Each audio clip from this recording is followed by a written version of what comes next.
Welcome to Armchair Expert, Experts on Expert. I am Maximus Mouse, and I'm joined by Minimus Mouse. I'm not a Minimus Mouse. What are you? Well, you're a miniature Maximus Mouse, Yeah. and I'm Maximus Miniature Mouse. Oh, you are? Okay. Yeah. All Don't right. get it twisted. You don't get it twisted. You don't get it You're twisted. all twisted. Oh, now you're... Okay, so you're going Maximus Mouse. I'll go Minimus Mouse. What is it? Is that your minimum mouse voice? Yeah, my miniature mouse voice. Hey, we have an exciting guest today, Peggy Orenstein, a contributing writer for the New York Times Magazine and Afar. Peggy has also written for such publications as the Los Angeles Times, the Washington Post, the Atlantic, and the New Yorker, and has contributed commentaries to NPR's All Things Considered. The Columbia Journalism Review named Peggy one of its 40 women who changed the media business in the past 40 years. Her books include the New York Times bestsellers Girls and Sex, Cinderella Ate My Daughter, Waiting for Daisy, and her new book, Boys and Sex, Young Men on Hookups, Love, Porn, Consent, and Navigating the New Masculinity. Please enjoy this delicious conversation with Peggy. We get support from Quince. So we've been talking about Quince a lot lately, and as we head into fall, it's the perfect time to reset your wardrobe with their amazing pieces. I think it's so fun to do when the seasons turn over to just spruce up your wardrobe with a couple specials, and Quince is the place. Totally. We're talking organic cotton, Mongolian cashmere, tailored chinos from just $60. Premium fit and quality you'd expect from a luxury brand designer. I love Quince. You know, I like it understated and subtle, and I like stuff that has high quality. And Quince checks all those boxes. I love a lot of stuff from Quince. Honestly, they have incredible premium denim, which is very important for fall. It's pretty much all I wear in the fall is denim. And Quince has such a good selection of quality denim. Their stuff is so versatile, timeless, and built to last that you just grab every single day without thinking. Right. And all of that for 50 to 80% less than similar brands. They go direct to ethical factories, cut out the middlemen, so you get all that quality without overpaying for it. We love that. And they do way more than clothes. They have bedding, cookware, bath essentials, travel must-haves, same deal, and great quality. Upgrade your everyday. Download the Quince app for app-exclusive offers or go to quince.com/dax. Get free shipping on your order and 365-day returns. Now available in Canada and the UK too. That's QUINCE.com/dax. We get support from Skims. Oh man, do I love Skims. I've been living in the Skims lightweight cotton collection all summer, and I have to tell you, getting dressed has become so easy. I just throw it on. It just feels right immediately, whether I'm grabbing coffee or I'm on the couch all day or I'm out, even going to dinner. The cotton is so lightweight and breathable, which in this heat is a non-negotiable. The cotton jersey t-shirt, I just need everyone to know about this one. This one hugs in all the right places. It's very soft and it still looks and fits the same after months of washing, which is very hard to do, I feel, with t-shirts. I've been wearing the black cotton jersey t-shirt with basically everything all summer long. It goes great with any patterned skirt or shorts or pants. I mean, anything truly. I believe that's probably my favorite piece from the cotton collection, but they also have great lightweight cotton thongs that are so comfortable and they're cute. That is a very, very hard mix to achieve, especially with undergarments. I feel if you can find some that are cute, but also comfortable and do the job, that is a win. And Skims has really, really figured that out with the lightweight cotton collection. Shop Skims cotton and all of my favorite pieces at skims.com. After you place your order, be sure to let them know we sent you. Select podcast in the survey and be sure to select Armchair Expert in the drop-down menu that follows. He's an armchair expert. He's an armchair expert. He's an armchair expert. Peggy, Yeah. welcome. Thank you. Thank you for traveling today to come see us from Yes. Berkeley. Well, it wasn't very far. Farther than most of our guests are coming from. So. Yeah. Also, the flight's fine. What are we looking Yeah. at? 45 minutes or something? 53, I believe. Okay. And did you Yes. go into Burbank? I did indeed. 'Cause Okay. I'm smart that way. Yes. And if you can do that, then it's really, it's not It's terrible. practically like driving. And then flying out of Burbank That's takes true. all of 12 minutes. Exactly. Now, where are you from originally? Minneapolis. Oh, you are. We love people from Minneapolis. We're going to stereotype right now. We know Peter Krause. We played Brothers on TV, and he delivered on the stereotype immediately. I'm like, he is the nicest person I've ever met. We're nice. Yeah. Yes, you really are. And then we did a live show last summer in Minneapolis, and again, it was the nicest group of people. Everyone there was just shiny and nice. Minnesota nice. Yeah. It's real. What did your mom and dad do in Minneapolis? My dad was a lawyer, and my mom was a teacher and then a stay-at-home mom. And what kind of law did dad do? You know, I spent many, many years sitting at the kitchen table, staring out the window, not listening to that. Okay. But So something riveting like intellectual properties like or something? bankruptcy. Oh, He actually won a Supreme Court case that changed bankruptcy law. He did? Wow. Yes, he did. My daddy did, and he's 93 now, so he's still around. That's so impressive. That is- We all went. Oh, you went? We all went to watch him. Yeah, You my whole watched family him? Wow. Argued. My whole family went. My brothers are also lawyers. Okay. How many brothers? I have 2 older brothers. Okay. Now, do you have little sister syndrome? Yes. Okay. Good. I thought you were going to ask me if I had little sisters. Yes. Yeah. Yeah. I think of my poor sister. I have a younger sister, and I also have an older brother. And yeah, just growing up in a house with 2 boys, and those being the people you were emulating, it's a very specific path. Yeah. Yeah. But I think it's good. I mean, and I always say this about, I think when boys have sisters. Older sisters. it Yes, I makes agree. a big difference in who they are. Oh, I think that dynamic seems to predictably make the best boys. I really do think it does, to be honest. I really do. It's healthy to be around female early in your life who can kick your ass. I think that's probably true. And for me, I don't know. I'm just like a permanent sister. You know, like I relate to just about like all guys like their sister. Right. Well, in your new book, you had really I can't even imagine you expected the level of access or the level of openness that these young men were giving you, right? Wasn't that come as a shock to you? Yeah, it really did. I mean, I was really hesitant to do a book on boys. I'd been writing about girls for a long time, for like 25 years. Right. And part of my hesitance was that I basically have like whole transcripts of, Yeah. Where had you gone to college and what did you major in? I went to Oberlin. Okay. In Ohio, and we weren't allowed to major in anything practical at that point. Okay. I think they've changed that a little bit. But so I was an English major. Okay. Yeah. That's a useful major. Could have sent you right to law school. That's true. Well, that was the whole thing. I Dax was that I imagine. was trying very, very hard to avoid going to law school. Did your father want you to pursue that?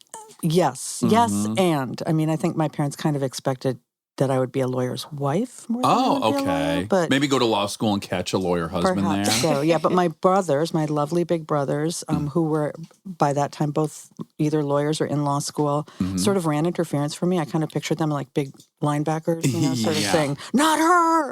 And I think also that I got through on this kind of weird, like sexism worked in my favor in a funny way. Tell me how. Because I think my dad didn't think that I was going to really have to make a living. Right. Oh, so expectations were low? Yeah. And so they weren't really paying attention, but B, you know, kind of sneaking through and saying, I'm going to be a writer wasn't as threatening. Sure. Because somebody else would, you know, take care of me. It didn't work out that way. It didn't work out that way. So your dad probably grew up in the 30s, 40s? Yeah. Right. Okay, so yeah, his paradigm for what a woman was going to be was obviously... I don't say that with any ill will at all. Oh, but, yeah. Yeah, and when I said, I'm going to get on a plane now to New York, Dad, and I'm going to go be a writer, the basic response was, that's a pipe dream, and you can't do that. Okay. And I thought, oh yeah? Watch me. Uh-huh. So off I went. Well, now there's a couple things there, though, too, because Peter has brought me into what the Minnesota culture is, and there is a modesty, right? Yes. There's kind of a celebrated modesty. Arrogance is bad. Arrogance is the worst, right? The worst. So in some weird ways, to pursue a dream as audacious as I'm going to move to New York and be a writer could be seen as arrogance a little bit, right? Yeah. I mean, there's many different layers. There's the gender layers that are happening, but and also there's this a fear of your child. I mean, I get that now having a kid, and I'm sure you do too. Even though Sure. you've followed a creative path, you feel kind of like, wow, that was a lot of luck. Also 10 years of rejection. So Yeah. it was just weird to wish 10 years of rejection on your child. You have to be very strong-willed and have a very strong vision to, Or basically be incapable incapable of doing anything else. Yes. And or really low self-esteem and believe you deserve this flagellation at all times. Do you know who Anne Lamott is? No. Anne Lamott is this fantastic writer, and she wrote one of the best books on writing. And one of the things that she talks about is the radio station KFKD or K-fucked that plays in your head when you're trying to write. So like one speaker is saying, "You are the greatest, you are the best, you are the most," and the other is saying, "Who ever told you could pick up a pencil?" You know? Yeah. And you got to like quiet both of those down. When you went there, were you aiming to, because you've written for the New York Times for how long? Ever. Forever. Was that one of your first? Started when I got to New York. I was there's like editorial assistants. That's like I was below that. Okay. I was staff, which sounds like an infection. Well, it is one. I yeah. know, right? At Esquire. So at Esquire. Yeah, I got a job at Esquire. That's a fun place to have started out, yeah? Yeah. It was sort of a little bit, I wish I had thought to write things down so that I could have written my own Devil Wears Prada. But yeah. Oh, I bet. So your first book, am I right to assume that you were probably, had you written articles that had been published before you write your first book? I was a magazine editor. I worked at different magazines, and then I was, worried about writing full time and what that would mean and whether I could live and all those things. So then, my first book was called Schoolgirls. It was about young women, self-esteem and education. And I followed two groups of 13-year-old girls through their 13th year to kind of look at that transition to adolescence. So did you approach it like a journalist or a scientist? Really like a journalist. I mean, there's like a couple books that I read when I was in my early 20s. One was called Loose Change by Sarah Davidson and The Group. And both of those kind of, what they did was they like looked at a turning point in history through the lives of individual women. Mm-hmm. And I loved that idea. I loved this idea that you could like tell the story of an era through anybody, really, I think. Through like any that. of our stories. Mm-hmm. And that's been kind of the driving thing for me as a journalist, is that, like, how do our individual stories connect out? There's a neat saying in screenwriting, which is every single scene should encapsulate, in a way, the entire story you're telling. Like, Wow. like it should be a fractal in that sense. You know, that like every single sliver of it should be the thing in its entirety. And that's kind of what you're saying as well. It's like, what did you find that was like shocking? What was the tasty thing that you were bringing to light with that book? I really think that was just sort of setting me going on thinking about things like... That was 1994? 1994, about like, I was looking at the way that the media was affecting girls' body image, that I was taking, like, I have a chapter in that book that's called Schoolgirls and Sluts, that was about sort of the perception of, what it meant to be slutty and, the way that girls' desire was suppressed and what that whole piece that I think later, years later, was kind of the seeds of Girls and Sex. Mm-hmm. Which is that's your most popular book, yeah? I think so, yeah. It's a New York Times bestseller. Well, in case so you is didn't know. Boys and Sex, in case you didn't know. Oh, that's fantastic. The other day. Oh, Yeah. wonderful. It's number 7 on the list. Oh, that's great. Yeah. That feels wonderful now. Yes, it does. Yeah. Yeah, so I feel like I was starting the conversation with myself and maybe with readers, looking at the way, I sat in on a lot of algebra classes for that book. You did. How do you get permission to be at a school as an adult? So for that book, it was really a long time ago. I feel like I approached principals, and then principals would go through sort of a process with the PTA and the school board. And the parents ultimately would have to sign permission slips. And the kids but I also always change people's names. Right. And I didn't use the name of the district and the two districts I was in, and sort of, I offer some protection because they're kids and that would be wrong. I mean, one of the things about the way that I work and with most of my books, not all of them, but with that one and with Girls and Sex and Boys and Sex, is that I'm not like looking for anything in particular necessarily. I just want to see what life is like in this kind of world that I'm looking at. So I just go and hang around. Yeah. And I can't know what's going to happen. Right. So, whether it was like in that book that there was a sexual harassment case that suddenly burst forward, or like in Boys and Sex, one of my very favorite scenes in the book is when I'm talking to this boy, I'm Skyping with this boy who's a senior in college by then.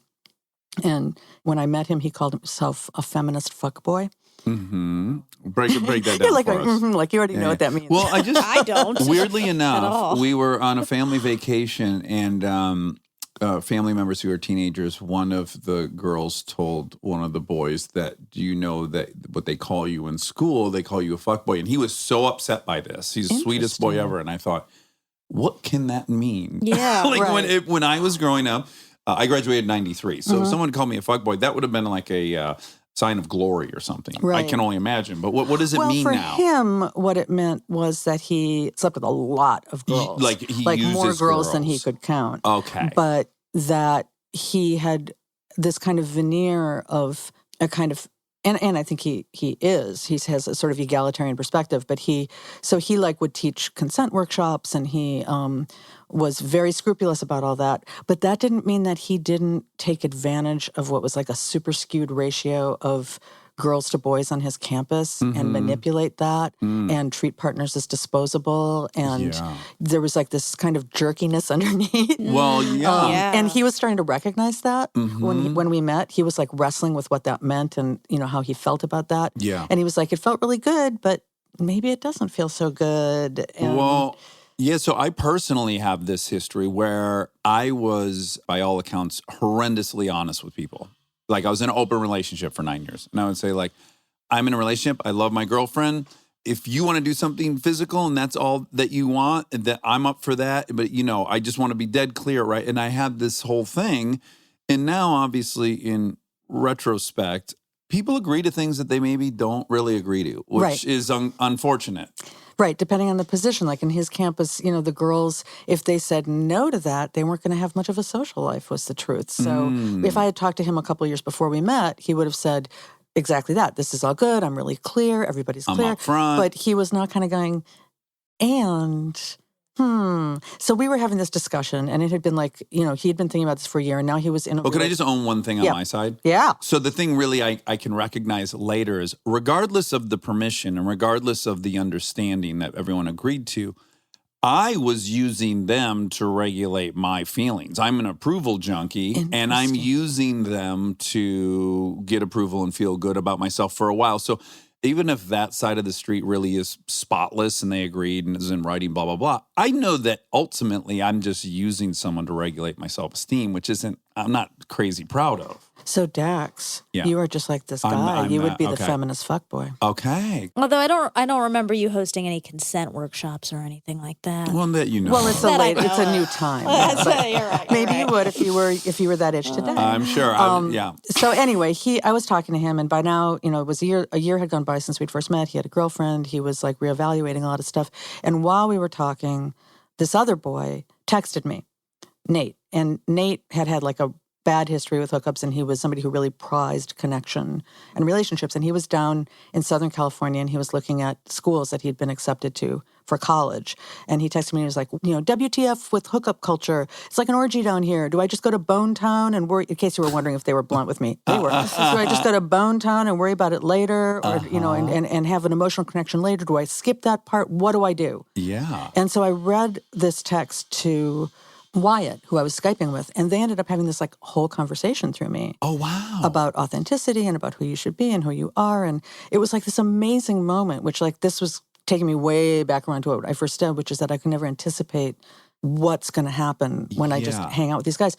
And I just ended up feeling like, they had this conversation. I mean, I'm a stranger to them, really. Mm-hmm. They never met. They don't know each other's names. And what would what would happen if guys could really have these conversations, say in their real lives, not with some like total stranger or a book? Yeah, I think so much. I mean, there's a million different bad ingredients in the stew, but one of them that's so powerful is that boys really don't feel comfortable talking to other boys about anything really that could be vulnerable or show any lack of total conviction on every single topic. Right. Which was totally at the heart of this. And so at the end, this boy, Nate, the guy who was texting me, was like, "Thank you so much. That's just what I needed to hear." And he sent me a little heart emoji. Now, I immediately think of like the murkiness of your role in that you start by hoping to learn from them what their culture is around this topic and how they are acting and whatnot. But of course, you develop relationships as happens, and then they're asking you advice. So he was in Southern California and asked you, like, what should I do? Right. And so tell me about that aspect of it. What's the line you walk in? Is it challenging? Is it? It can be. I mean, mostly it's not. Mostly I feel like what they would talk about after our interviews was that it felt sort of cathartic or therapeutic, or they had never had a chance to talk about sex and intimacy and masculinity and gender dynamics and all these things to anybody. I mean, a lot of times they'd say, I've never told anybody this, or, what the fuck, I'm just going to say this. Sometimes that meant that they were going to disclose like something they did that they felt bad about. Sure. Or that, whatever. But I felt like boys never have that permission to have those conversations. And so what I was kind of giving them, if my role is to give them anything at all, was this protected space where they could talk about their interior lives in a way that they never get to. So just kind of like by bearing witness to that. Yeah. Well, one of the points you make early on in your book, maybe even in the introduction, is that what you knew by doing Girls and Sex is that parents are not talking to their kids about sex. No, they are not. At all. And then they're even talking less to boys because they're less concerned in general about it. Is that fair to say? Well, they had been, but I think things have changed. Oh, you think they used to I think be? things are changing because they're worried. They're worried that if their boys are going to cross lines and get into some kind of sexual into trouble, assault and get into issues. things that girls just used to see as the price of admission and not act on. Yeah. Luckily, we now do. Yes. But that means that boys have to be more mindful and more educated and actually see their partners as people. Yeah. So what boys would say that they tended to hear was, don't get a girl pregnant. Yeah. Don't get a disease. And respect women. And that last one encompassed all this stuff, right? And I would say I don't know, one guy said to me, that's like telling your son not to run over any little old ladies and then handing him the car keys. I mean, you don't think you're going to run over any little old ladies, but you don't know how to drive. Right. Yeah. Saying the word respect is a very meaningless. Yeah, it means nothing. opaque kind of, what the fuck does that mean? Exactly. And also, you're in a really weird paradigm when you're that age, which is your parents aren't telling you the truth and you're dead aware of it. Right. They're not telling you the truth. And so then your only other source is your peers, and they're piecing it together. So you're kind of trying to pick who's right. And certainly your parents haven't earned your trust in that department. Right. So you're probably more likely to believe whatever your buddies are, who everyone already likes. Whatever he's doing must be the right thing to do because everyone likes him. Right.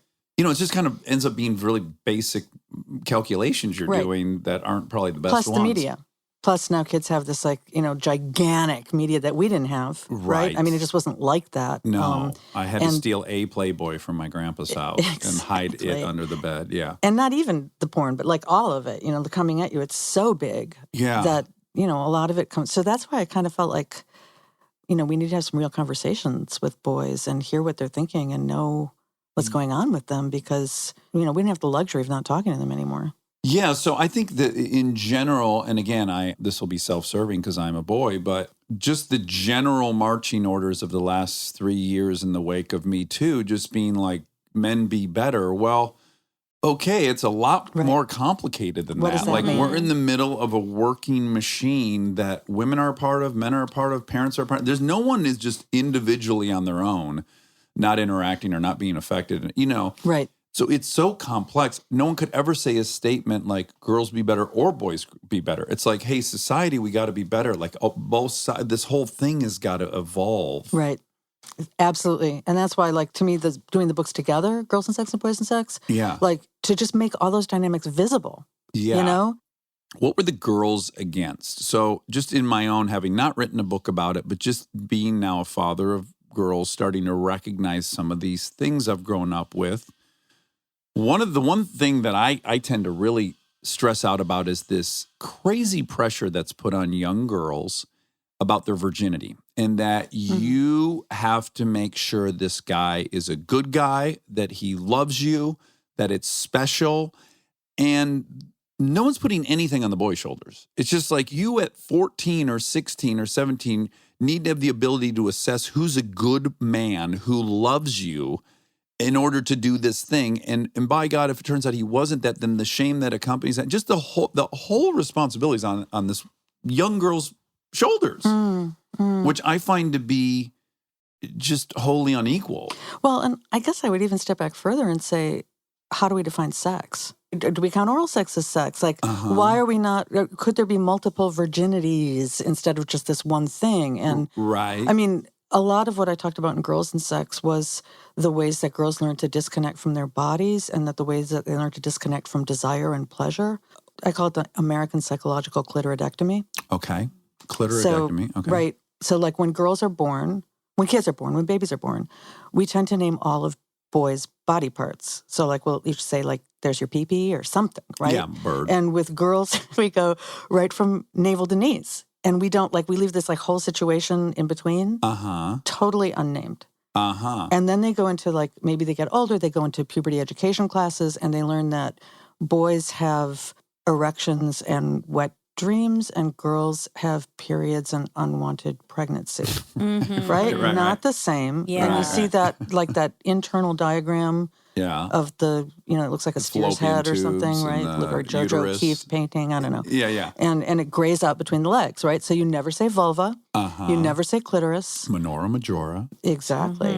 No surprise. Most girls have, 14 to 17 years old have never masturbated even once. Really? The majority? Yep. And then Monica. Wow. We're always trying to figure this out, by the way. We always get into conversation. We're like, what percentage do you think girls surveys versus boys boys. versus I would girls? have to, I'm blanking now. Is it 40% or 60%? Is the majority or close You to can Sure. But, email me later and I I'll can put it in the email you and fact you can, check. because it's like not at the top of my head, but it's right, but it's a lot. It's most. It's Right. Like, and so then they go to their partnered interactions, right? And we somehow expect that they're going to know what they want. They're going to know what they need. They're going to know their limits. Even they're if going they to know knew all any of that, it. how to communicate that to Yeah. some guy And who's trying we to act have like he knows what he's doing. Exactly. So we've like set them up. And then on top of that, we make this really big deal of this one act. Like it's the line in the sand. Yeah. Right? Yeah. And that's not even an act that certainly the first time is going to feel that good to most girls. Right. So like the whole thing skews it away from girls having a sense Pleasure. of their pleasure, of their bodies, of their desires, and having an experience that's really like in that body Yeah. and connected. So even beyond what you were started with, of saying you've got to find this right guy and stuff, the whole premise is wrong in a way. Right.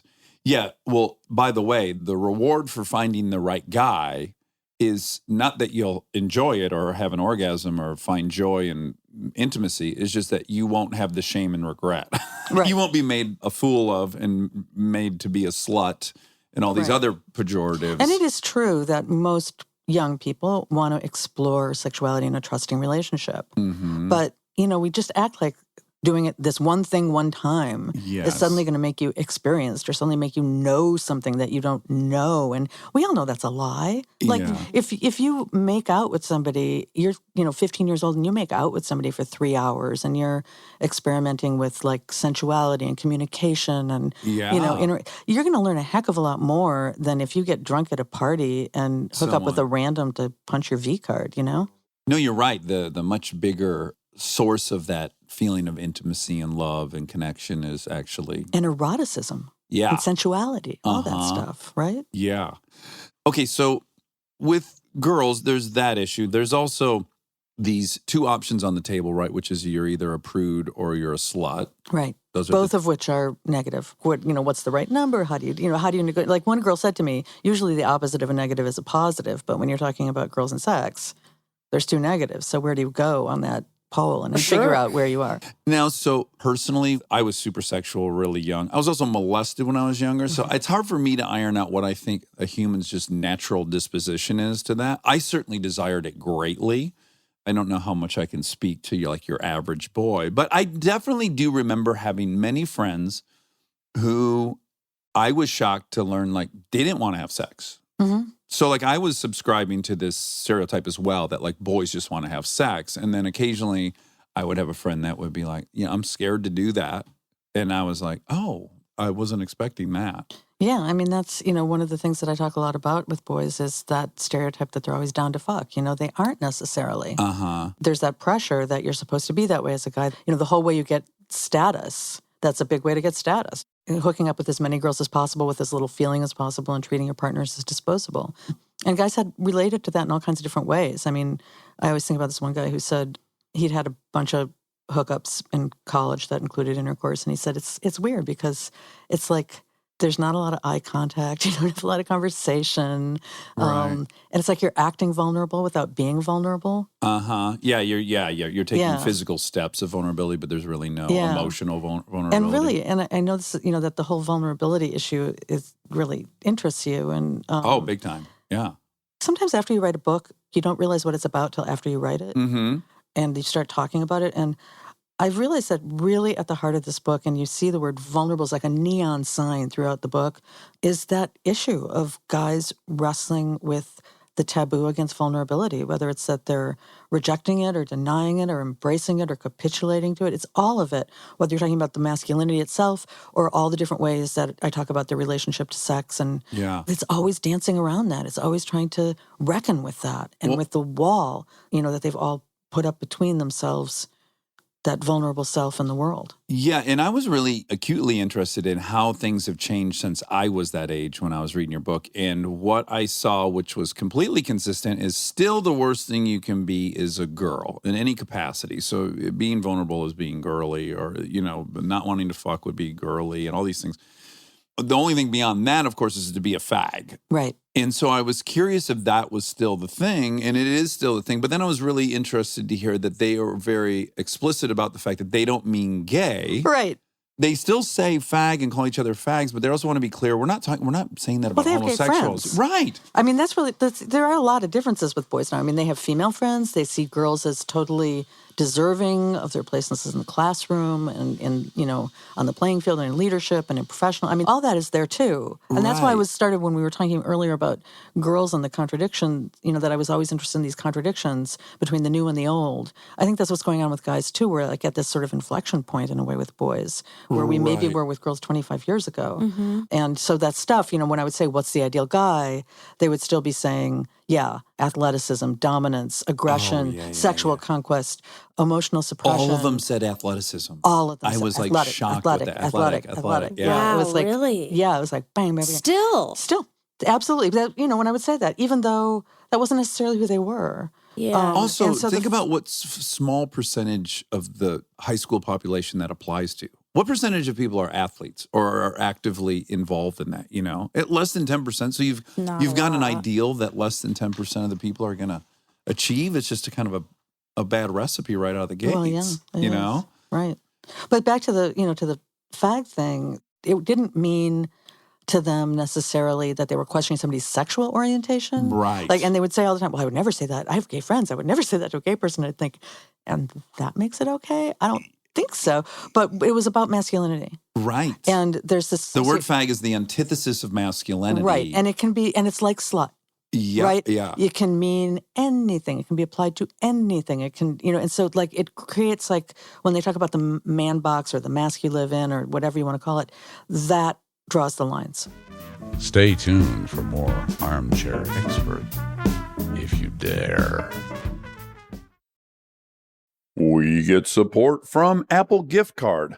Back to school is here, and for many, that means some big life transitions. Whether they are heading into a new grade or setting up a dorm for the first time, you want to give them something that actually supports their growth and success. Apple Gift Card is a versatile solution because it takes the guesswork out of gifting. It's not just about a new pair of AirPods for focus. It's about giving them the invaluable chance to choose the digital tools and subscriptions that suit their unique journey. They can use it for productivity apps on the App Store, movie nights on Apple TV, or extra iCloud storage for all those new memories. With Apple Gift Card, it's so empowering to give the students their freedom to allocate their own resources. Celebrate their new academic chapter. Visit applegiftcard.apple.com to celebrate their milestones and gift one today.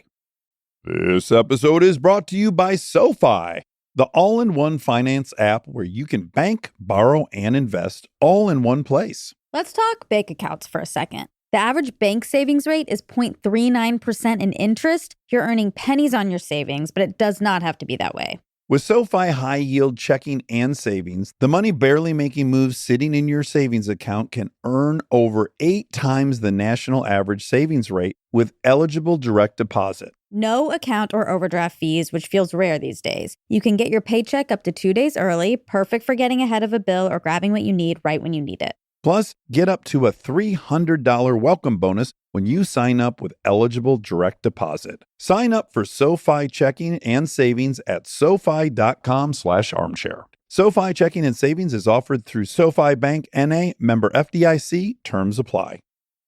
This episode is brought to you by ServiceNow.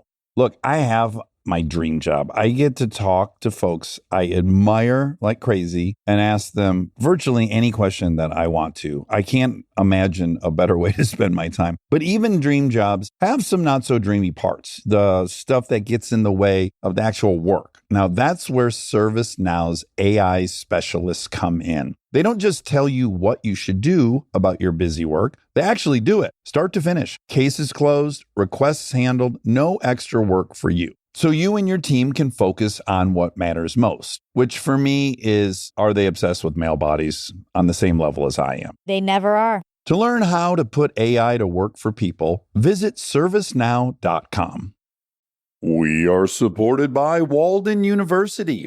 You know that feeling when you've been thinking about making a move, going after the degree, the promotion, the thing you keep telling yourself you'll get to someday? Walden University is built for that moment. For over 50 years, Walden has helped working professionals get the W, the knowledge, the skills, and the confidence to create real change in their careers and communities. Their programs are designed around your life, not the other way around. With Tempo Learning available in select programs, there are no rigid schedules or set weekly deadlines. You move at your own pace. And Walden's faculty aren't just academics. They're practitioners who bring real-world experience into everything they teach. From your first class to career coaching and beyond, Walden is your partner the whole way. Take the first step and learn at a pace that works for you. Visit waldenu.edu. Walden University. Set a course for change. Certified to operate by Chev.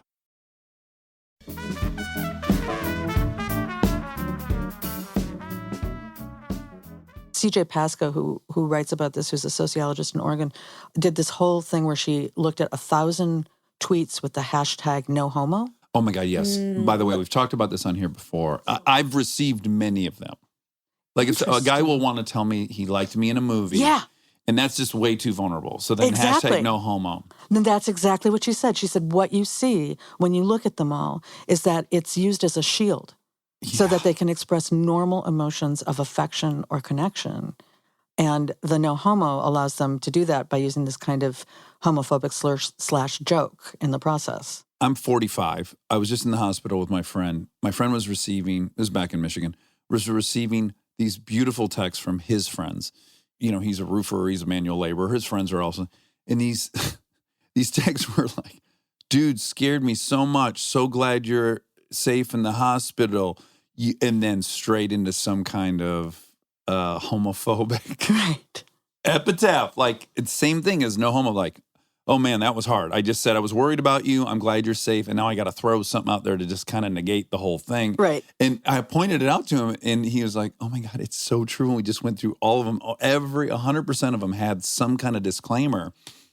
It exists within the gay community as well, because we have a very, very good friend, Jess, who's gay, and we're doing this separate 10-episode podcast together about relationships. And he talks about being gay and within those relationships, how femininity is also devalued. Exactly. So it's a hard thing to combat because it's everywhere. It's even coming from the source. Like, Well, and women can treat men that way too. Of course. There's research that says that women say they want men to be vulnerable, but when they are, not so happy about it. Put that back in the box, you know? So I think that we can collude as well. Like, I think I'm only getting away with it because I'm also like embarrassingly committed to all these hyper masculine things like off-roading and fighting and all these things where that bought me enough leeway to also be very vulnerable. Even I feel like there's some weird balancing act in my life where it's like, oh, I can get away with all that. I can wear a ponytail. I can do this because I'm doing that. So so someone couldn't just blanketly call me that. But that's your version of no homo. Yeah. It's the same thing, totally. essentially. I mean, I genuinely like those things, but yes, it is. Now, okay, there's a call for parents to talk about sex. And what specifically do you think parents should be saying about sex? With this book, with Boys and Sex, I did something different. With my books, I've tended to always like take the reader into some situation. Because like when you're a writer, the first thing you learn is show and not tell, right? Right. So I was always like, well, I have to, give an example of what this looks like in a classroom or a person I'm profiling or something. And I kept trying with boys and sex. I kept trying like to go to different programs or go into classrooms. And I just kept thinking, this isn't right. And I think it was because I've been writing about teenagers and sexuality for 9 years now. And I felt like I have things to say. And so in the last chapter of this book, not exactly a script, but a little bit of a template for the kinds of conversations that we have, because it's a lot of conversations and it's about sex, but it's not about sex, just like our conversation has been about sex, but not about sex. Sure. It's just about this media. overarching It's identity of being male. Yeah, it's about all these different things. And it's like, you can't just, we have this idea that it's the talk, but like, if you sat your daughters down and said, all right, girls, I'm going to tell you about table manners now. You're going to use your fork and cut nicely with your right hand with your knife. And you're going to say, please pass and thank you very much. And may I please be excused from the table? Okay, go forth. Now you know table manners. That would be absurd. Yeah. Right? And this is like at least as important as table manners. No, I would to your argue well-being, far more right? important. Yeah. So I talk about a lot of different kinds of conversations that we need to have, particularly with boys in this book, and also the role of adult men, whether it's your father or your cool uncle or whatever the guy is in your life. Yeah. And I think it's really hard because adult men weren't raised this way, right? Weren't raised to have these conversations. More than that, we also know exactly what the outcome would have been had we behaved in a way that maybe we're going to now urge our boys to behave. Exactly. So I'll just tell you the deep fear I would have. I would have the fear of like, okay, I saw the mess you live in. I now know what I know. I can't not incorporate this yet. So is my child going to be the sacrificial lamb? Is it going to be my boy who is vulnerable and open and cries in public, and then all the boys kick his ass and his life's fucking miserable because I gave him permission to do that? That's the fear surrounding all of us guys. I totally get it. I would reframe that in a couple different ways. One is resilience is what you're after here. Not, the guy who's going to burst into tears in public kind of thing. Like, what does it mean to raise a resilient person, a resilient boy?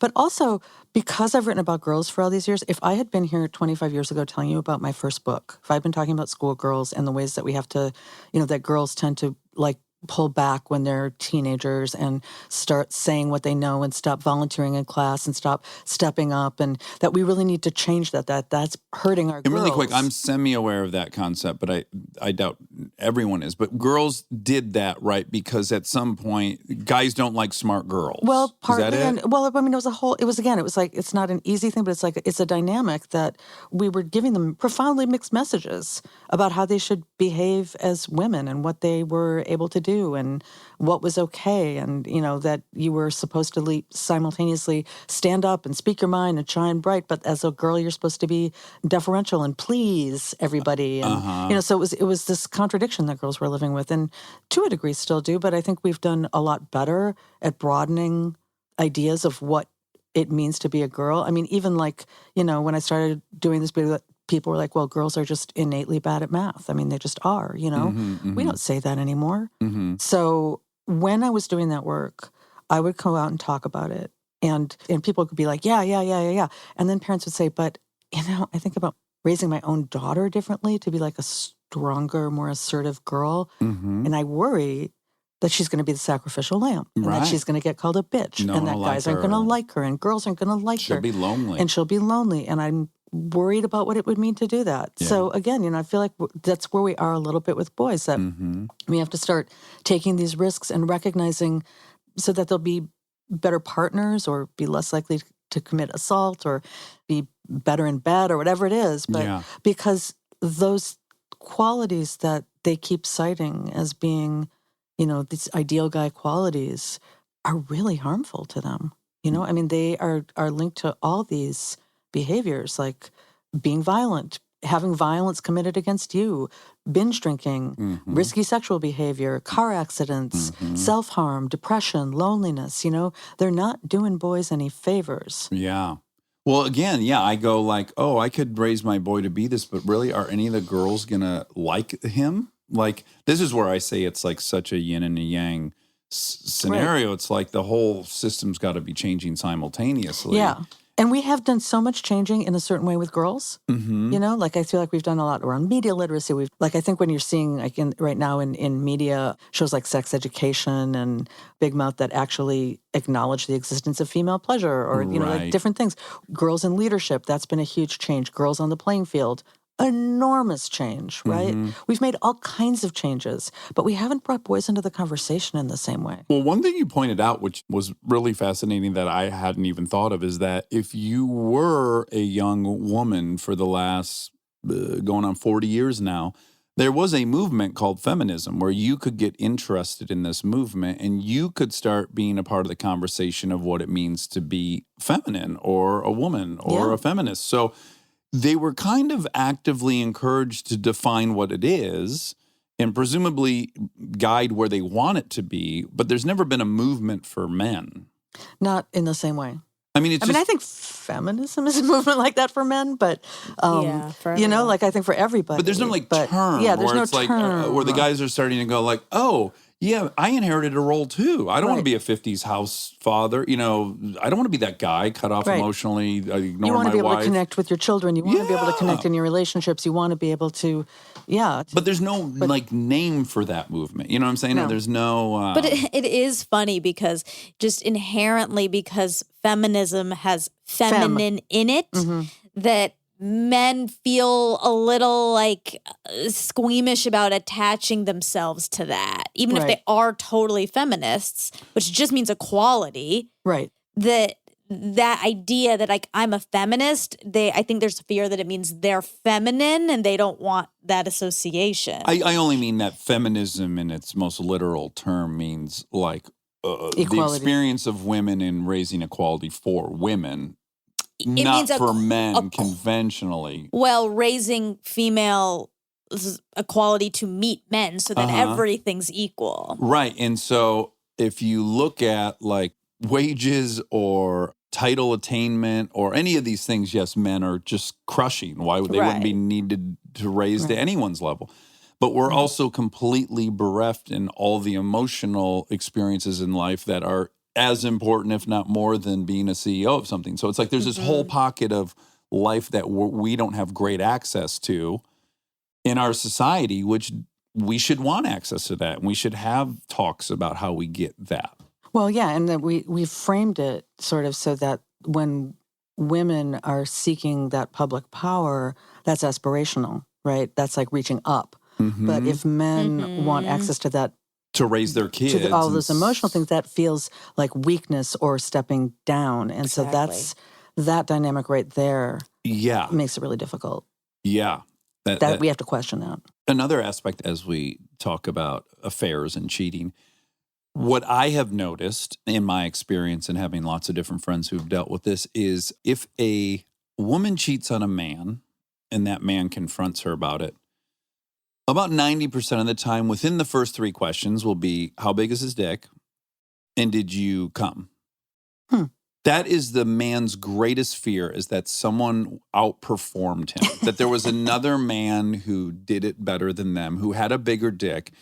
And to me, it's just very eye-opening of what our fears are. Well, and also misconception about how Totally orgasm wrong. Oh, sure. Totally because incorrect. that's like that goes back to what these boys that I would talk to had like such misconception of what sexual satisfaction was, and they were not. I mean, like particularly in a hookup, they weren't particularly interested in female orgasm. I mean, that was not a given. So when I was writing about the girls, that was like a big thing that we would discuss was the sort of disinterest in female orgasm. But when it was really surprised me with the guys in that hookup culture was that they were interested in female satisfaction, but they didn't measure it the same way. Well, didn't they think that as long as they were It was lasting a long time? Lasting a long time Yes. and dick size. Yes. It wasn't about the sex. It was about the story that you go back and tell your friends. And they wanted to make sure that the story the girl was going to tell her friends was one about stamina and size. Absolutely. One boy said, like, I started glancing at the clock before I'd start intercourse so I'd know that I lasted a respectable amount of time. Right. And not for her pleasure exactly, but so she would tell her friends she wasn't disappointed. Yes. that And he came said it too turned fast. sex into kind of he said I enjoyed it, but it also turned it kind of into a task where I wasn't Why do you exactly in think the moment. The most known go-to scenario is like, think of baseball. Why is that something every guy knows on planet Earth? Think right, of baseball during sex. Yeah. Oh, to laugh. Oh, I see. Yeah. You know what I'm saying? Like, there's no one you could say think of baseball to who doesn't know that concept, who's a Right. male, which just tells you that every male's dealing with some fear that they're going to orgasm too soon, and that they believe staying in the saddle a really long time is the recipe for satisfaction, which is not the case. And I guarantee if you presented any guy with a rumor surrounding him, could be you have a humongous dick and you last forever versus you have a moderate-sized penis and you come pretty quickly, but you gave the girl 12 orgasms and you're great at oral. No one's picking the second option. Even is though so annoying. every woman would. But by the way, it's a two-way street. You guys have the same stuff. This is like, no one's unique in this. So this is an argument yes, so all of us guys think dick size is everything because each other does. It's just guys. Like Right. we're the only ones perpetuating that. It's all our fault. Likewise, all the women that are saying, I have to be so thin because of men. It's like, no, we don't look at supermodel magazines. We actually don't know about fashion models. We're in the dark about that. That's not what we like. Yet you guys have convinced yourself that's what we liked. I think it's on both sides of the street. Monica looks like she doesn't agree. She doesn't. I got to mediate here. Yeah, please do. Monica. I agree. I mean, yes, I think women place a lot of judgment on other women and bodies and all of that stuff. That's real, but men are involved in that. There is a body type in society that it seems that men prefer. At different times, that changes also. Also, we don't. I'm just going to tell you that in the same way that women don't prefer muscly men, but all of us men have convinced ourselves that all women want a muscly man, we're delusional. You guys don't all want a muscly man. We don't all want a skinny, wafy girl. We don't. I can tell you, of all my friends, we don't want that. And yet women really believe we want that. And it doesn't matter how many times I say that me and all my group of friends are not looking for that. I also know that's not true because I know one of your friends who does. So it is just person to person. Look, everyone probably has their own preference for their own thing that varies across the board, but there is some societal on both ends. Well, that's what I'm saying. Why would we be susceptible to this narrative that we're self-perpetuating and the women would not be susceptible to a self-perpetuating Well, the narrative? women probably are, with the dick size, that's a different thing than body types. I think the women do feed into a male body type. And I don't think, and that's not my preferred body type, but the women are a part of that conversation. Some women like muscular guys. Exactly. But it is not right to say that all women like muscular guys. Is it right to say men all want 80-pound runway models. Correct. I think all is probably the part of the sentence that's a problem. But I'd argue it's equal on both sides. I think we're both delusional about what the other wants. Yes, but what I was saying is annoying is you were giving two options. One of the options had the woman being satisfied and the other one didn't. In your opinion, most guys would pick the one where the woman wasn't satisfied. That I find annoying. But it's not. Of course, it's annoying, but because it means it has nothing to do with her. But they are earnest in that they think that's what a woman wants. So where do you feel that they're getting that? From each other. Because the guy's in the locker room going, "Oh, I fucked her for an hour," and then everyone else is like, "Oh, I come in a minute, so I can't do that." So that must be the goal because it seems hard and unattainable, and most goals are. Right. So the locker room conversation piece, that was something I listened to a lot with boys. And what did you hear? Well, there's a lot of bonding as straight guys through, the control of women's bodies like that, and and what they they never talk about like we had this really incredibly sensual experience. It's always like they bang, they pound, they hammer, they nail, they tap that, they hit that, they pipe. It's like they were in a construction site, right? It's not like they had an intimate experience. But the thing was that I felt like the boys, they weren't like these blank slates on which the culture would inscribe that they were just all going, yeah, that's right, that's how I feel. They were like struggling with that stuff. Yeah. So they would, I have a lot of guys still like writing to me saying, what do I do about the locker room talk thing? It really offends me. Or I really don't like hearing the guys talking like that. And one of the guys that I talked to, he tried to go up against it, right? He and a friend, and they got mocked and, immediately shut shut down. And the next time it happened, one of them, the guy that I was talking to, said that he decided not to say anything. And his friend kept saying stuff. He says, I just watched him. He lost all his social capital. And I just had buckets of it, but I wasn't spending it. And he was like, and he was actually going into the military. And he said, I don't know what I'm supposed to do. I don't want to have to choose between my dignity and these guys I'm going to serve with. But how do I make it so I don't have to choose? And there was this like whole thing. Michael Thompson, who's a psychologist, talks about the silence in which boys become men. And so much of it to me was not only about those, big dick comments and stuff, but also about all the things that boys learn they can't say, won't say, don't say, and how that is what creates that kind of rigid masculinity too, or creates a place where you.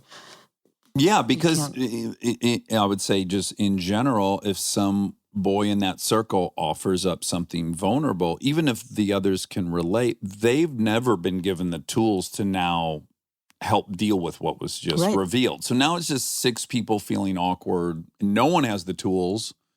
And then maybe the whole 10 minutes was just a bummer for everyone, even the guy who decided to be honest, or brave. Right, with other men. Yeah.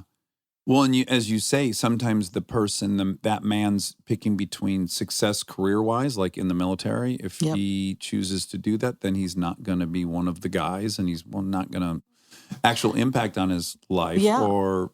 And so him too, like I talked to him a year later and we had a whole, new conversation about, so like, how is that going for you? What's happening? What's doing? It was just very, as he predicted, he was really struggling with it. And he was hoping that, he'd be able to lead by example at some point, but really a lot of what he was doing was being quiet. Yeah. And that's hard. I mean, I totally understand how hard that is. And as I've been going around, talking in different cities with boys and sex, I've had guys come, like the other day, a Division I athlete came up to me and said, what do I do? Tell me what to do. Tell me what to say. In a book signing line, not so much, but, we corresponded after that. Yeah. And gave him what some advice do you have? Yeah.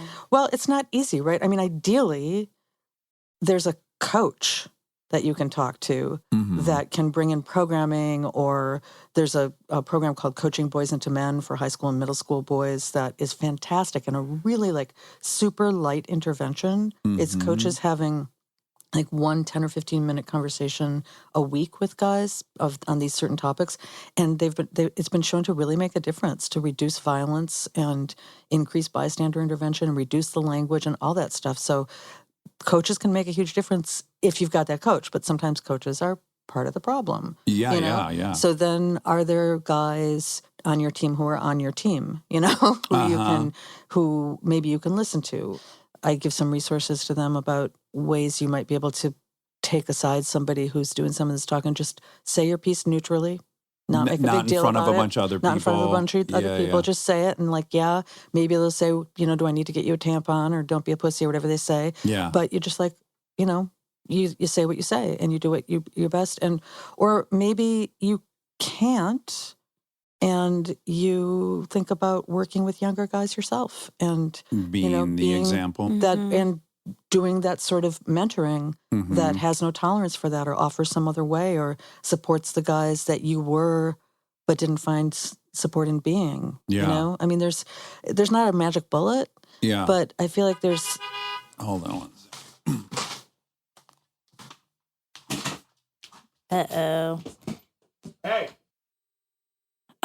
I had to code switch. You had to go be there. I was in here being vulnerable, and then I had to go to the guy. Dude, you can't honk, okay? Yeah. I'm looking at you. All right, you're good? Okay.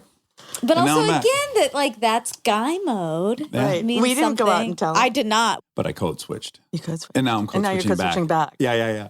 Yeah. So interesting. There's one piece that was written after this book came out in Men's Health by this guy, Brad Weiners. He said that he felt that he saw himself reflected in some of the Me Too stuff. Like his behavior, his past. And he, not accused, but he recognized. Oh, yeah. Yeah. And he was like, okay, so how am I going to do this differently with my kid? Yeah. And he took seriously the stuff in the book and really grappled with it and went and had these conversations with his son. I felt like I was watching it in action. It was really, really cool. But it was struggling with how do you have these conversations with boys and support them in, making that kind of change or just thinking about their dynamics with women or any of this stuff. Mm-hmm. The vulnerabilities, like guys' vulnerability, especially when they're drunk, to over-perceiving yes, Mm-hmm. to seeing anything that a girl does or says, any act of friendliness as it's on, Right. like, how do you talk to guys about that, to boys about that? Well, that's my big, so the thing I've said on here before is I agree wholeheartedly with the direction it's going. I thank God it's going the direction it's going. Again, I have 2 daughters. Thank God it's going the direction it's going. With that said, I think the entire traditional role of a man pursues a woman and she's got the brake pedal and he's got the gas pedal, that too has to change. Yeah. I mean, because people have to hook up.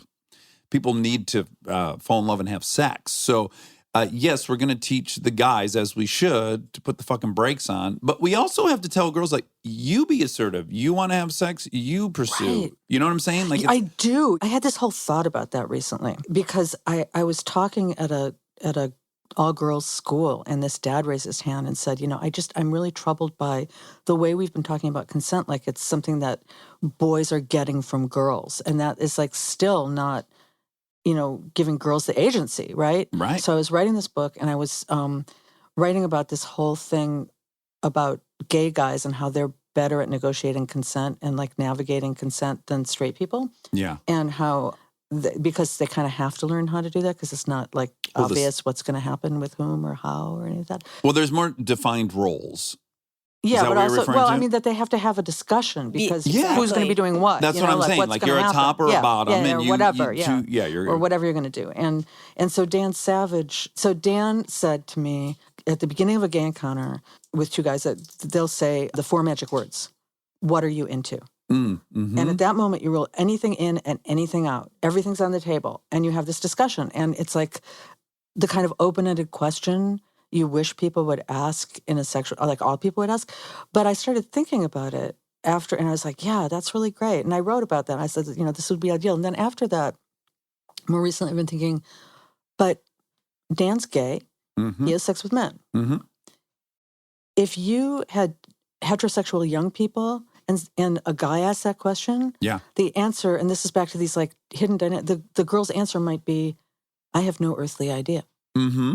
Right? So Right. And where do we go from there? yeah, how do we get from that to people being men and women, young men and young women in particular, starting their sexual experiences, being able to ask that question and answer that for real with each other, because that's when we're going to be where we need to be with this stuff. Entirely. And I just worry that, I just worry who's instigating. And you're right. The concept's never even considered whether the guy gave consent. I've never read one line of writing about a guy giving consent. You will in my book. Oh, okay. I'm not there You're not yet. that far yet? No, I'm not that far Okay, yet. so there's a whole chapter that is about the issue of boys and unwanted sex, which includes molestation for sure. Sure. But also like sex that you could have stopped, but you continue with. Uh-huh. And also things that reach the level of assault in terms of both men on men and also things that young women may do. Stay tuned for more Armchair Expert, if you dare. Living your best life means being extra where it counts and skipping the extra where you don't need it. Like in your cleaning products. That's where Seventh Generation comes in. Their bio-based cleaning power delivers a powerful clean with nothing extra in the bottle. Need a dish soap that cuts through the tough grease? A detergent that tackles the worst stains and odors? Seventh Generation handles it all without any dyes or artificial fragrances.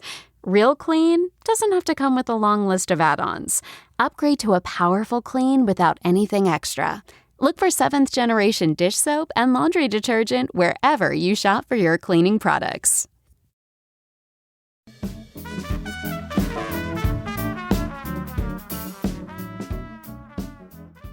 Columbia University did a 2-year, like multi-million-dollar study on sex and sexual assault on campus and found that 1 in 3 girls was sexually assaulted, but so were 1 in 8 guys. And that much of the time, the perpetrator in those and a lot of it was groping, or it wasn't like necessarily being forced to penetrate or involving being penetrated. Yeah. But in cases where it was penetration, a lot of it was women who either through incapacitation or negging, like saying, what are you, gay? I'm going to tell all your friends. Oh, right. Pushed guys to have sex that they didn't want, or had sex with them when they were incapacitated and didn't know they were having sex. And I framed that chapter with this boy. I mean, by the way, I guess I'm just going to have to imagine also it's more than 1 in 8 because it's such an emasculating thing to admit. Exactly. There are differences. Jesse Ford, who's a researcher, looked at men and unwanted sex and young women and unwanted sex. The range was much bigger, obviously, of the kinds of things that girls experience. And they felt physically threatened. Sure, the women. Right, yeah. Yeah, of course. Yeah. And the men did not tend to. And it was that threat of physical violence or force that tended to really result in trauma and that loss of control. But guys sometimes did feel that. And some of the guys that I've talked to, not a huge number, a lot of them would say, I don't know what I call that. I mean, if the situation were reversed, you would call it assault, but I don't know what I call it when it happens. They don't really know what to do with it. Yeah. But some of them, especially if it was like their first time having intercourse and they had wanted that to be with somebody significant and they had been drunk and erections do not equal consent, they were pretty devastated in the way that girls would have been devastated. And it took me a number of times hearing that from boys. Yeah, to even believe it, maybe. To believe it. Yeah. Like I just would kind of go, well, that's weird. Yeah, me too. I'm like, I can't imagine. Feeling but that it way. was for some of them. It really spiraled them downwards, and with more shame because who are you going to tell? Like one guy, I mean, his experience had not been quite as extreme, but he had a first time that was not great, and he said, it felt good, but it didn't feel good. I felt kind of traumatized by it, and he said, but what am I supposed to tell my friends? You can't say that to a guy. Yeah. It's like it's got to be. It's not even. It's got to be great. It's great. Sure. Right? It's like pizza. Yeah. No bad pizza. So there's no room. And, I mean, if you can't say no, it's back to that thing that we were saying earlier, like guys always being down to fuck. If you can't say no, you don't have sexual agency. And that's enough. Like that in itself is enough, right? But I also don't know how you can hear somebody else's no if you're not allowed to say it. So I think that's an issue too. Yeah. Right, yeah. But and then there was a subset of guys too who had been molested, sometimes by other boys or other men, and sometimes by adult women. And that whole piece too. I mean, the whole porn fantasy of the MILF, right? Oh, yeah. Right. No, I witness it in myself at least once a year. A story breaks where a 17-year-old boy is having sex with his 30-year-old teacher. Right. And I'm like, good for that dude. I would have loved to have had sex with a couple of my teachers. And then I hear the reverse, 30-year-old dude having sex with a 17-year-old student. I'm like, that guy's a fucking predator and she needs protection. And I'm like, well, I can at least acknowledge those are obviously concerning that's my reaction. But that is my true reaction. Yeah. And, that may be an inappropriate reaction. Well, clearly, I'm aware of it. But I'm just telling you, the honest thought is like, I don't feel bad for that 17-year-old boy at all. So what if he were 14? Like, what is your line there? 14's dicey. 15 feels less dicey. I mean, at least when I was 15, I was like 6'3", and I would have loved to have done that. So I'm locked in my own perspective. Guys, I mean, I've talked to guys of all ages. I have a friend who is in his 50s, whose early first experience was, maybe he was 15 or 16 with a friend of his mom's. And he looks back on that really unhappily. Really unhappily. Yeah, well, but then it gets into the particulars, right? Like, was she manipulating him? Was, there's so many. It's always taking advantage if it's a 14 or a 15. It always is. It just is. That person does not have the frontal lobe cognition to make a real decision in that way. They just don't. Right. Yeah, I mean, if you use the example of like, okay, when I was 15, I was in love with Demi Moore. She was probably, I don't know if I was 15, she was probably 25 or something. Yeah. I'm no victim in that scenario. Yes, guarantee it. You are. If she has sex with you, yes, you are. Yes, you are. Not tell me being why. in I'm love open to with this. her. I was in love with 50-year-olds when I was, I know. I Matt mean, Damon. tons. But if he had actually had sex with me, Yeah. I mean, sure, maybe in the moment I would have been like, yes, this is everything I ever wanted. I'm getting taken advantage of. Even though you pursued him. Sure, Yeah. sure. Okay. All right. You should read the book Three Women. Do you know that book? No. It's really good, but one of the stories in it is about a 17-year-old girl who has a relationship with her high school teacher. Right. Who's 30. And then, but it's not until she's a bit older, till she's like in her 20s, that she has the wherewithal to see what that power differential was and how abusive that was. Absolutely. But I'll also add into that equation, I think that it was deception in that I'm certain she thought she was going to have a life with that person or a relationship. Maybe she thought, I think that often people, when they're in that kind of dynamic, that they feel special, they feel chosen. Sure. They're often they become isolated from their friends because they're more supposedly grown up than their friends. I mean, there's Yeah, like sign of all maturity. these things that sort of happen. Yeah, in but- that dynamic that can happen with either girls or boys. It can, but I would argue, though, that quite often the young female really believes she's going to be in a relationship with that man. Right, because she doesn't know any better, and that's why we have to not have let that happen. That's right. Yeah. I'm not making a case for anyone to do Yeah. this. I'm only saying the man is consciously manipulating her because he is not looking for a relationship with a 17-year-old. So there's deception right out of the gates. It's a bad intention. Like, I'm going to trick this person into thinking we're in a relationship so that I can get sex out of it. So now, it is quite often that a 17-year-old boy just wants to have sex with a 25-year-old woman. So whereby both people are trying to get the same thing and getting it does feel different to me. Not okay, just I think the fact that there's deception involved in one heightens it. I don't know. But I can tell you that, I certainly had boys who talked to me who were being sexually preyed upon by adult women, by teachers, and other people who believed that very thing, did believe that they were going to have a life with those people, or did believe, they were manipulated, they were groomed, they were preyed upon, and, exactly the same way that girls are. Our tendency as a society is to not see that in boys. As they're a victim. And they very well can be. Of course. Yeah. I know it's wrong, but I'm just exploring out loud. I know it's wrong that I don't care that this boy did this. Yep. And so what is the case I'm building for why I don't think it's the same? Yes. With the full admission, it's not right by any stretch. I don't think it's healthy for any 30-year-old woman to be wanting to have sex with a 17-year-old boy. I think there's all kinds of things probably going on with her. And then you can ask the same question, like, what if it were a man? What if it were a 30-year-old man and a 16-year-old boy? Would you see that differently? I would. Or would you see I that do. the same? I do. So it's an interesting thing. Because I have a lot of gay friends who have been introduced to the gay life style and educated by someone older than them that have had a great experience. And I'll listen to that story and I go, wow, if that's between a man and a woman, to me, it's very predatorial and wrong. And then the way you're describing this thing is much different. So I do think that exists. Or, I've talked to Dan about this a lot too, also can be a problem, can be abusive, can be manipulative. And I had a lot of guys of gay boys that I talked to who, especially now because they've got Grindr, they would lie about their age. Right. And go onto Grindr and be hooking up anonymously with much older men, which, and I would say to them, if you were a girl, I would think that was really, I would have to report you. Mm-hmm.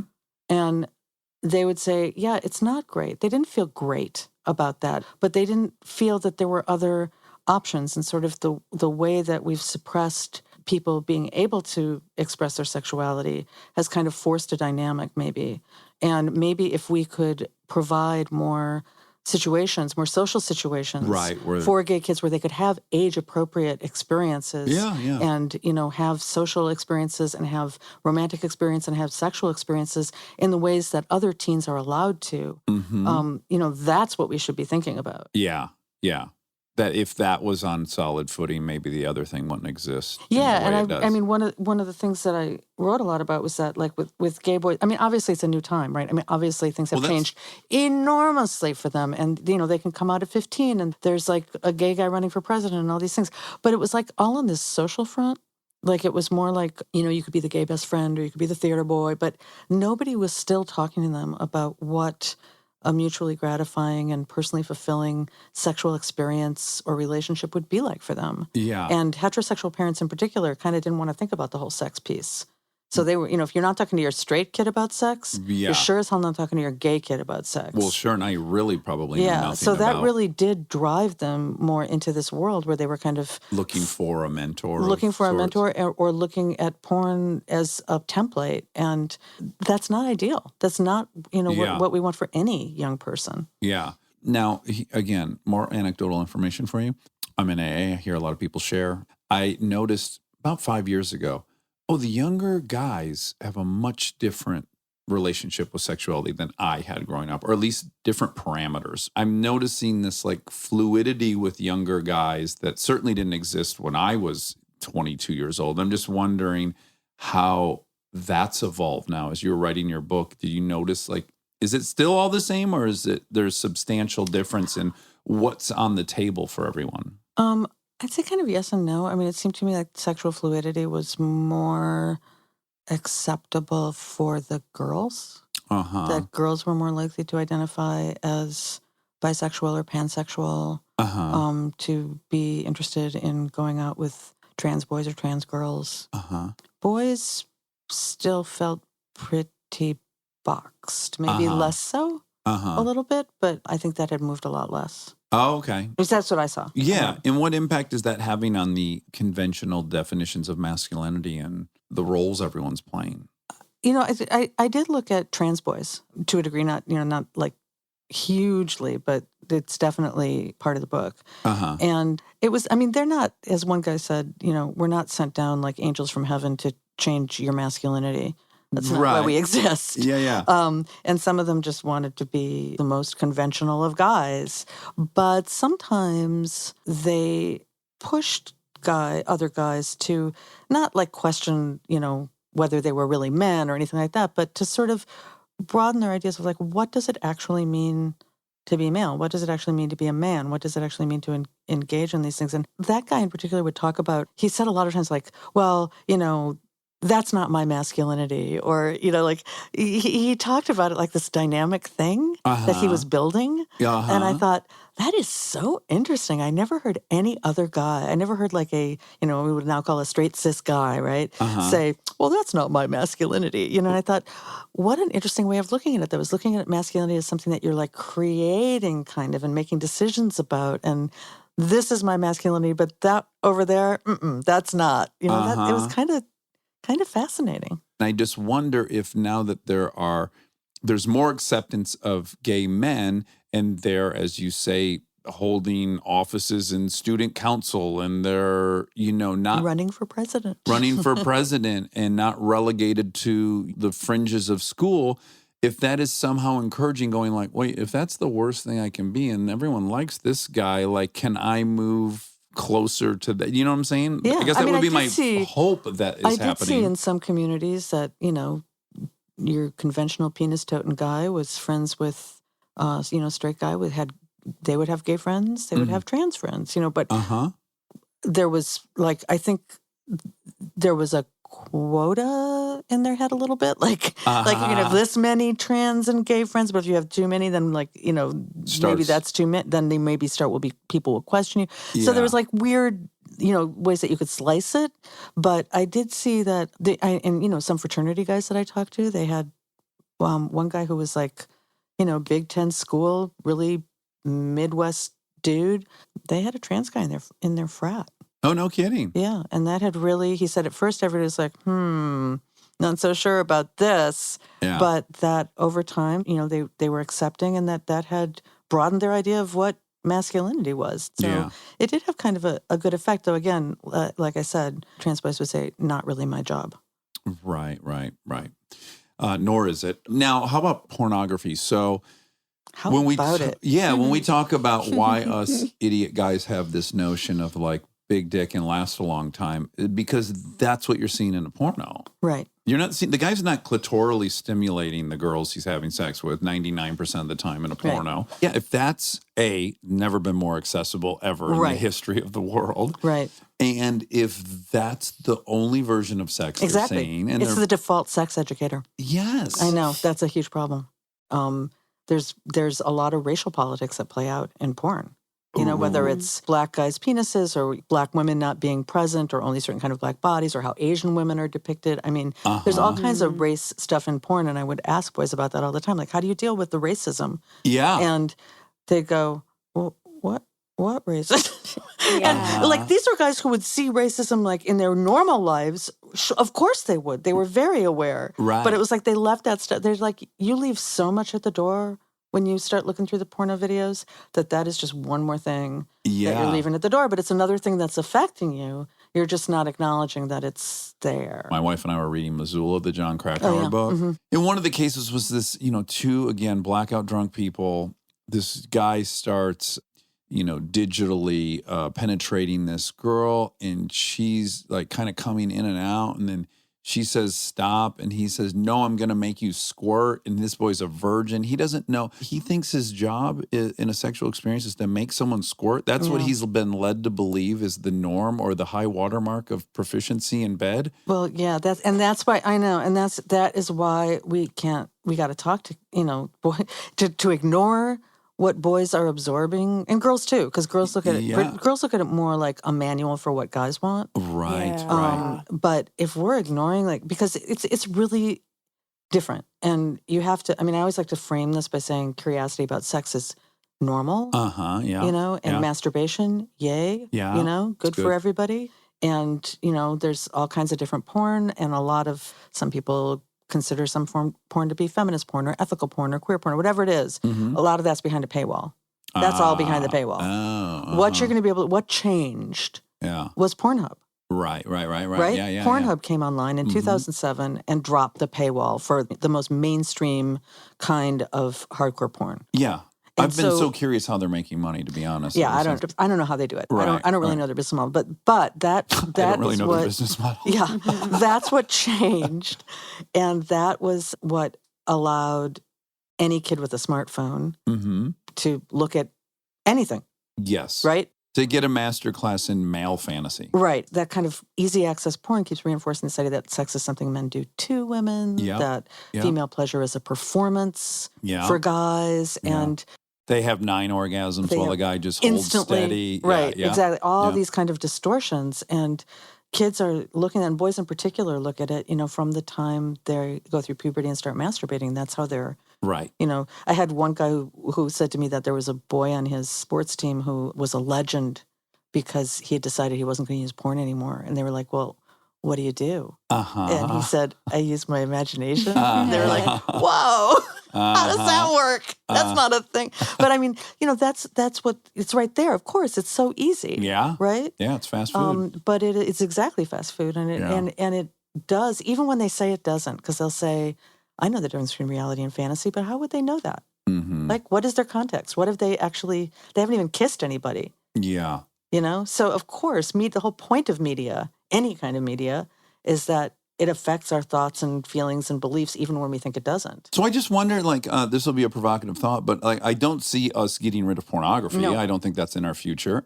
So to me, then it goes, counter program. So more female-directed, written, inspired fantasies of sex that are counteracting when it exists is behind a paywall. Well, we got to get it out of the paywall, I guess. Yeah, but I mean, that's fair trade, right?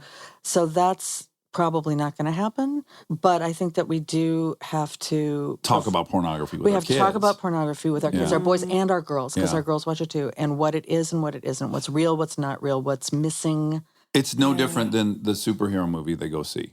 It's as much an abstraction of a male fantasy. This is a completely male-constructed male fantasy of what a male would do in bed. In the same way. Then, what you always have to ask is so why does that fantasy keep keep getting more and more aggressive. These guys who are consuming a ton of pornography and they're not getting any real life sex are getting more and more frustrated and aggravated, and they're getting more misogynistic, and they're more pissed at women. Now they want to see the guys punish these women because they're, you know what I'm saying? I have to believe that's part of the cycle. Yeah, I think but there's also, so Emily Nagoski is this woman who writes about the science of desire. Uh-huh. She wrote this book, Come As You Are, which is one of my very favorite books. She talks about how when something is simultaneously sexual and taboo, it creates this response. Like if I suddenly said to you, okay, Dax, don't think about a polar bear. Mm-hmm. Stop thinking about that polar. Do not think about the polar bear. Like now you're thinking about a polar bear, I can right? see it You weren't perfectly. thinking about Ton a of polar hind bear, legs. Yep. right? Yep. So because embedded in that, don't think about this, is think about this. Mm-hmm. So embedded in like, don't think about sex when this really offensive thing is happening, or when this really disturbing thing is happening, or this really taboo thing is happening, is think about sex when those things are happening. And it can make something that's like, that you find objectionable, Mm-hmm. even more, like turbocharge arousal, Yeah. more than something that you don't find objectionable. And I think it's really, actually, that's one of the things that I say in the book, that we need to talk to boys about, is some of these like physiology ideas, because a lot of the boys really wanted to talk to me about porn. That was a big one. And part of it was because they had a lot of confusion around it, or a lot of anxiety around it, or like, you know. Yeah, was there a most common question they were asking? Well, you know, being aroused by things that upset them, or like, They were like choking people or gagging people? Or? Yeah, choking or gagging, or things that involved shit, or, you know, various, you know, I mean, there's a lot out there. Sure. There's a lot, gangbangs, whatever, you know, or whether what they watched, you know, how much was normal. But I mean, guys related to it differently. They didn't all relate it the same way. I mean, some of them really did kind of go like, I really felt like it was messing with my head. One guy said he was sitting in class in high school, and he was like looking over at this girl, and he started imagining what she'd look like with cum on her face. And okay. He said that was it. Like not even naked, right? Not Right. naked, not like what would it be like to kiss her or something. What would she look like with cum on her face? And he's Yes. like, that is over the line. I don't want that I don't want those images and thoughts in my head. I think about it like with jumpsuits. Like the first time, I don't know if you have this, but like the first time I saw somebody wearing a jumpsuit, I thought, oh, what's that? You know, and then the second time you see them wearing a jumpsuit, you're like, well, That's and the third interesting. time, that's Looks kind of cute. comfortable, yeah. Yeah. And then the third time you're like, I got to get me a jumpsuit. You know, Yeah. like it just gets in your head. So there were those guys. There were guys who said, oh, it doesn't affect me at all. It's just like sneezing. But, you know, we know that even when you think it doesn't, media affects you. And then there was some guys who really felt like, whether it was, I can't say whether it was true or not, but they felt harmed by their porn consumption, and they had never told another adult that. Mm-hmm. And they wanted to talk to me specifically. Well, look, I wasn't even watching porn, and when I was new to masturbating, I felt so guilty. We weren't even a religious house. I was constantly trying to quit that activity. I thought it was abhorrent of me and showed a total lack of control, and I was regularly trying to monitor that. Yeah. And I couldn't. So I can only imagine if I had on top of that objectively some gnarly images I'm tying with this already behavior I'm, for whatever reason, shameful of, and then that's in there. Yeah. So it's really important not to shame boys when talking about it, for sure. Right, you know? right. And to recognize, like I said, curiosity is normal, masturbation is normal. Yeah. And to just kind of think about some of the stuff. Like if you know college guys who watch porn are less satisfied with their sex lives and with their performance and with their partner's bodies. Mm-hmm. That's an interesting thing to know. Yeah. If you're a guy. Sure. Yeah. The thing that one guy said to me that really affected me was not even about any of that. He just said, you know, I feel like pornography for this generation, it's affected our ability to be innocent in a sexual relationship and just explore sex without preconceived ideas. He said that's just been fucked by porn for us. Well, you kind of start knowing every single conceivable thing that could happen. Yeah. Right? You've seen every and yet iteration. You know nothing. And yet you know nothing. Yes. And yet you know nothing. And we don't, I mean, I don't know. I don't know what the ultimate impact is of all of that, but I know. But it's a huge change. And I don't think that we can raise kids in a culture of explicit media, and not even porn, but like regular media too has gotten much more explicit, and pretend like we don't have to talk to them about it. Or, yeah. I mean, that's another thing with girls. Like we have, in all these years that I've been writing about girls, we've recognized, I'm sure as a parent, you recognize that the media images out there can be harmful to girls, right? You know that, Mm-hmm.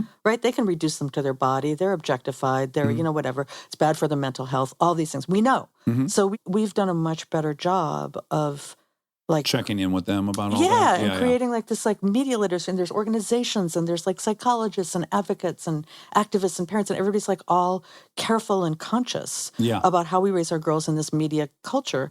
But boys are in the same stew, right? Yeah. And the, Oh, even in my current circles, like most LA parents are hyper aware of not creating potential food Body disorders. dysmorphia. Yeah, body dysmorphia. Yeah. But no one's thinking about that for their boys at all. Right. It's not even Right. crossed anyone's Right. mind. No one's worried at all. no, and Yeah. that's my point. So like we know how to do this. We've done it with girls. We know how to create media literacy, and at least I mean, it's not perfect and it doesn't always, but we try. We try to give them because we can't make the media go away. We try to give them a lens. We try to give them a critique. Yeah. Nobody's doing that with boys. Yeah. Nobody's doing that with boys. And I feel like that's something that isn't even about like, saying the word clitoris to your son, which maybe you'd rather poke yourself in the eye with a fork than do. But, you can like start pointing out. I mean, I remember when my daughter was really little, she's 16, but when she was when she was little and we would watch, whatever animated films, and I'd just go like, hey, honey, look, that character's eyes are bigger than her wrists. Are your eyes bigger than your wrist? Is your head bigger than your waist? Like, where does she keep her uterus? Is it in her purse? Like, what is going on here? Sure. I know I wouldn't have said that if I had a son. Wouldn't have said it at all. Right.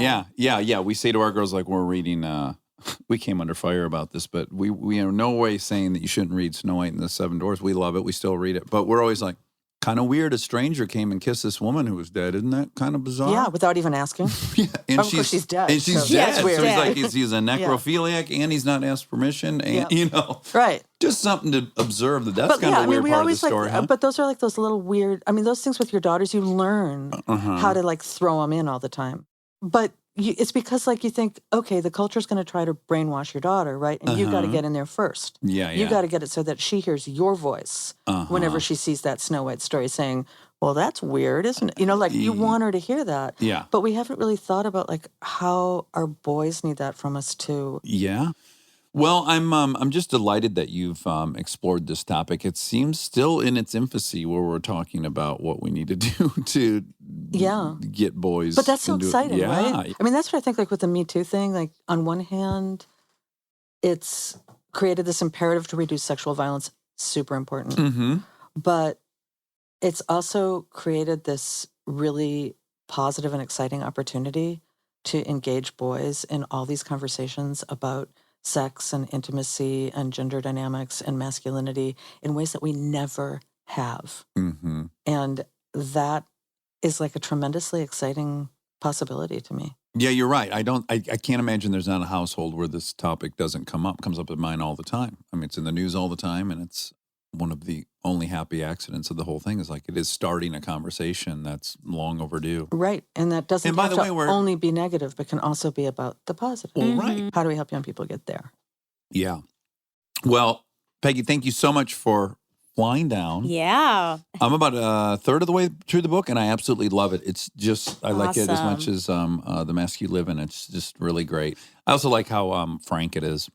Thank you. Yeah, I appreciate that. I like I how you're have nothing talking if to not them. frank and earnest. Yeah, I like how they're talking to you. I like how you're talking to them. Nothing's kind of sugar-coated. It's like, no, this is a glimpse. This is what it is. Yeah. Thanks. This Yeah. is super fun. It's great. All right, well, thank you, and Thank come back. you. I will.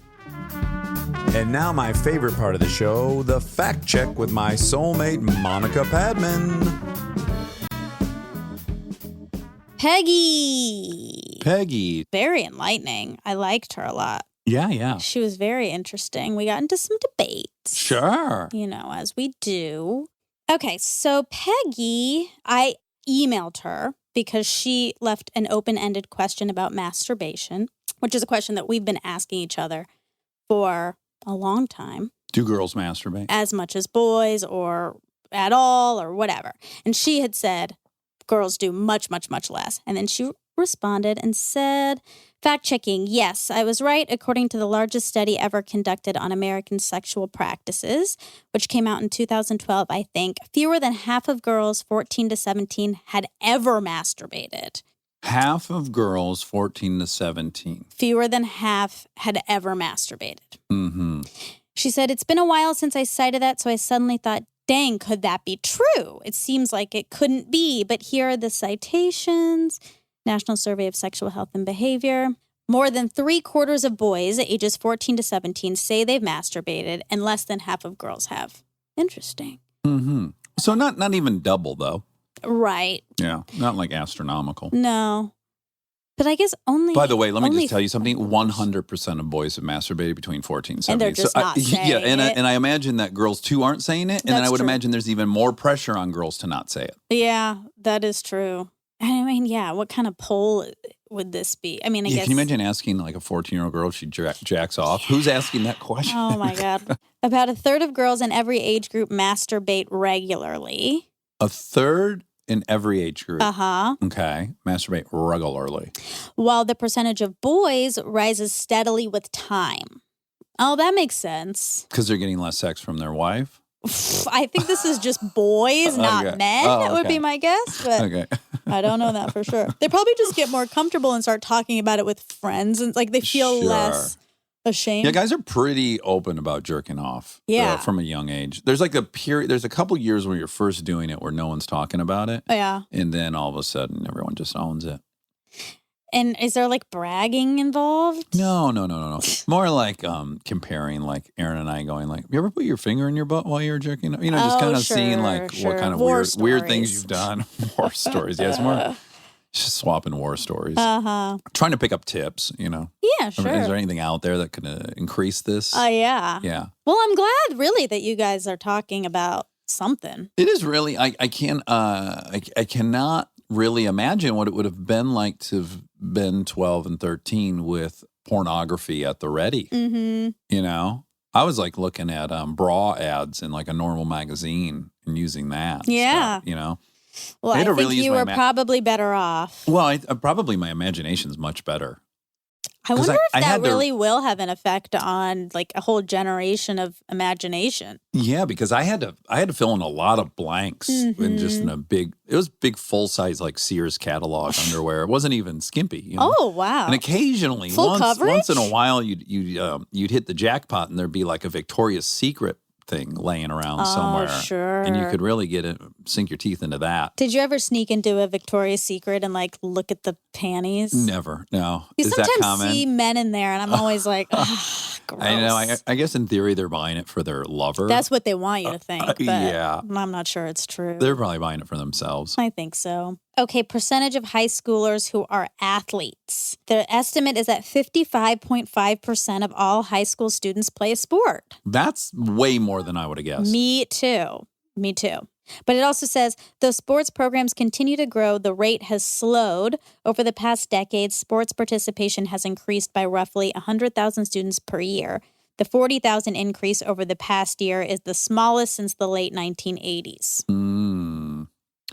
Well, there's I a wonder big what they're- decline in football participation in white communities. Because of CTE? Yeah. But troublingly, it's not having an impact on the minority groups. The numbers are the same, if not increased, filling those holes. Interesting. Yeah. Well, that one's so tricky because that's like one of the things that I think is like dangled over communities that don't have poorer communities. Yeah. Of like, use sports to get out of that. Yeah. Get a scholarship to school. Yeah. Yeah, they didn't delineate whether or not the lower socioeconomic whites were.